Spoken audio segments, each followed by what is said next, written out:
Put it on the game, I'ma get it right back. Couple know about me, I'ma keep it like that. They ain't hear about me on the first one, so I had to run it back. Ain't bout to flex and speak about some facts that I ain't get. Right to the left, all my niggas leave you there. I'ma let you know. Yo, what's going on guys, welcome back to a brand new video in the channel. And today's video I'm going to be showing you how you can edit like an absolute pro in chapter 2 season 4, especially when it comes to the highlight videos.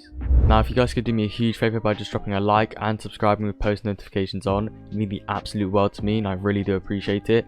I shout out my notification gang in every video just like these people on screen right now, so make sure that you guys do turn on notifications and you could be shouted out in the next video. Also guys, I just wanted to say that make sure you watch the video all the way through.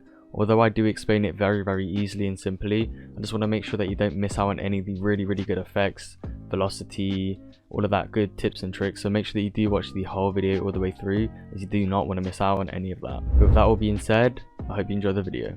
Alright guys, so the first thing you want to go ahead and do is just import all of your media. You just go to file and then import your clips, cinematics, sound effects and song.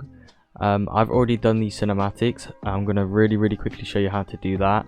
The reason why I'm not going in depth as much as this video is more or less to show you how to do the effects on the kill, because I know that's what a lot of you are actually here for. But if you would like to see an in-depth tutorial on how to do the cinematics, then just drop a comment below and I got you guys. Alright, so for the cinematics, really quickly, all I did was sync up the cinematics with the song, so when the beat dropped it would switch cinematic. Then at the start and end of each cinematic, I raised the velocity to maximum. Then about a few frames in, just put it down to the normal one. Do that on all these sides here, so it sort of speeds up into the next cinematic. And then I added in text, and then with the effects on the text, all there is wave, drop shadow, and posterize time. If you'd like me to do a full in-depth video on that, again, I will show these settings. And then here, all I did was add 2 layers. For the hashtag ad, you just halve the opacity so it's sort of transparent behind the text. And yeah, that's about it for the cinematics. Alright guys, before we actually get into the editing part of the video, I'm going to show you my project settings. I highly recommend that you copy these down because it's really going to enhance the quality of your clip.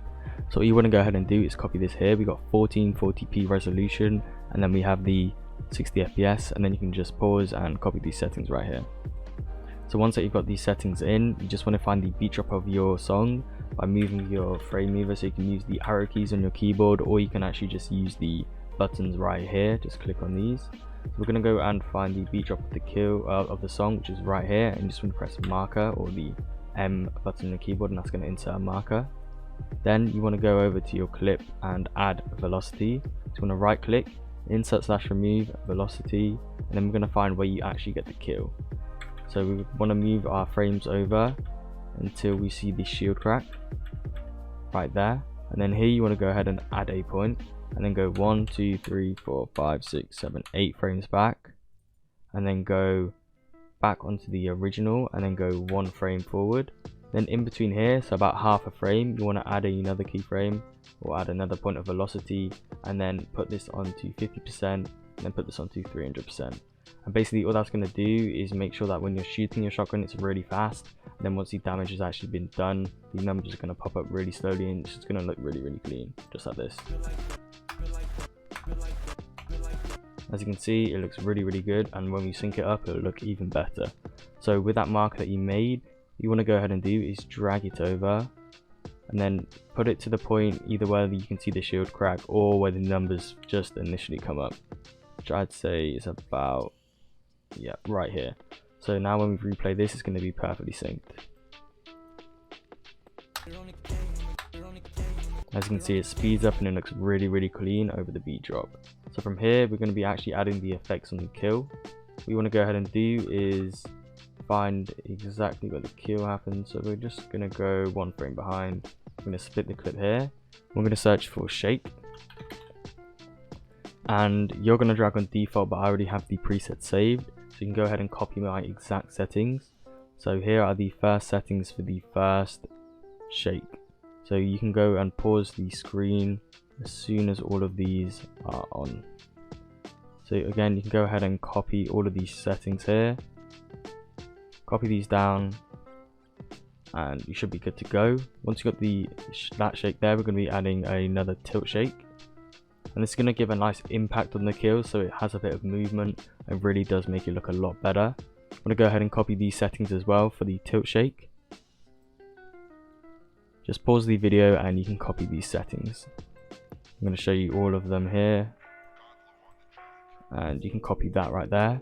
So once you've got all of these values in, what you want to go ahead and do is actually start to animate or keyframe these. I'm just going to close all of these once you've got the effects, and we can actually start to keyframe these. So the first thing you want to keyframe is actually the amplitude. So what you want to go ahead and do is click the animate button, and then you want to go about 7 frames in. So we go 1, 2, 3, 4, 5, 6, 7. Then all we're going to go ahead and do is drag the amplitude down to 0 to bring it back to normal. And the same thing for this shake here. You just want to go back to the start, then go 1, 2, 3, 4, 5, 6, 7 in, and then sorry, my bad, you're supposed to keyframe at the start and then go in line with this one here and drag it all the way down to 0. And that's just going to give the clip a nice bit of impact. As you can see, the screen shakes a bit and it gives it a nice bit of impact on the kill. Alright, so to complement the impact, there's a few other effects you want to add. Firstly, just crop or split exactly where the clip starts. So for me, it's just where the double edit begins. And then you're going to have 2 sort of sections. The first section, you can add your edited by animation, and if you would like me to show you how to do that, then just drop a comment below. But for the effects, you want to go ahead and search up the brightness and contrast, and just drag in the regular Sony Vegas one. And all you're going to go ahead and do here is just lower the brightness down a little bit. I'd say to about minus 0.17, and then animate that there. And then about 3/4 into the clip, or just before it starts to get to the good stuff, you want to make a keyframe at around probably -0.7, and then right at the end here you can just put this down to 0. Sorry, why have I put that to 1? Put it down to 0. Basically what that's going to do is mean that it's going to start off a bit darker and then slowly get back to its original brightness, which is really good to add your edited by animation. And then here you can also add lens blur. This just lets it sort of blur in. You can add the default version in and just put the iris scale to 8 and then rise the gamma all the way up. So that's going to create like a pixelated effect sort of. And then just go to the start of the clip again, keyframe it at 8, and then where you did the previous keyframe for the brightness and contrast, let's go ahead and make this 5, and then at the end make that 0. So that right there is basically going to make it blur in and also start it with a bit of dimness. Now this gives you the perfect opportunity to add your edited by animation, which I'm not going to do today. If you would like a full tutorial on that, again, just leave it in the comments because I can't fit it in all to one video. So now with the second section here, we're going to add a bit of saturation change. So you just want to search for sat, and you're going to get hue sat bright from Sapphire. Just drag in the default and then go to the start of this section here, and this is where we're going to start to lower the saturation to make it go black and white, and then when the impact happens it's going to punch and all the colors going to come back in, and it's going to look really good.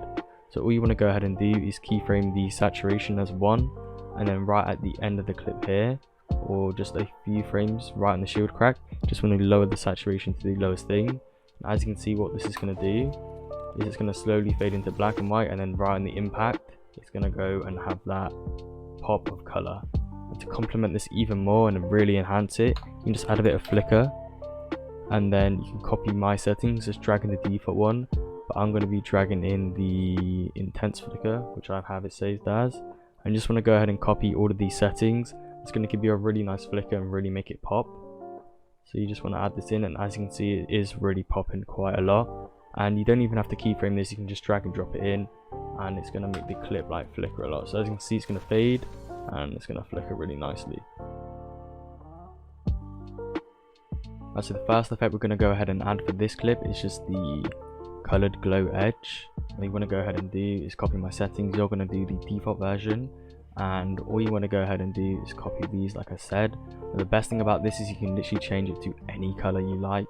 As you can see, it's changing right here, and honestly they all look really good. It's just up to personal preference, whatever you like. I'm going to choose a bit of like a pinkish color here, and yeah, you can just go ahead and copy these settings right here and then save the preset with whatever name you like. So once you've got that, you just want to keyframe, and I usually let this one run for quite a bit. I'd say just drag it to here and then just lower the glow brightness, and that's going to look just like this.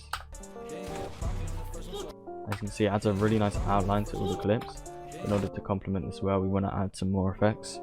So I'm just going to add the usual flicker, This time I'm just going to add the highlight flicker that I have saved here, and again you can go ahead and copy these settings. This is more of a basic flicker that you can use throughout the whole video.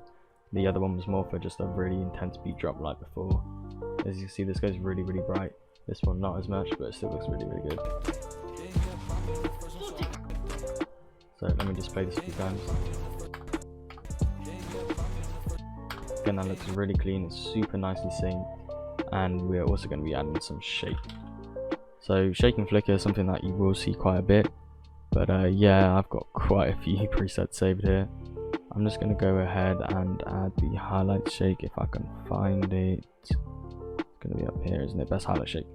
There it is. And all you want to go ahead and do, again, copy these settings. This highlight shake is more for basically the things that you're using on every single clip and not the massive beat drops. So yeah, just copy these settings here, and then we're just going to go on the timeline. We'll sync it up with this here, and we'll drag the amplitude down to the bottom. So as you can see, so the corners are moving a little bit here, and that's the shape. It's going to add a nice little kick and a bit of impact to your clip. This is what that is going to look exactly like.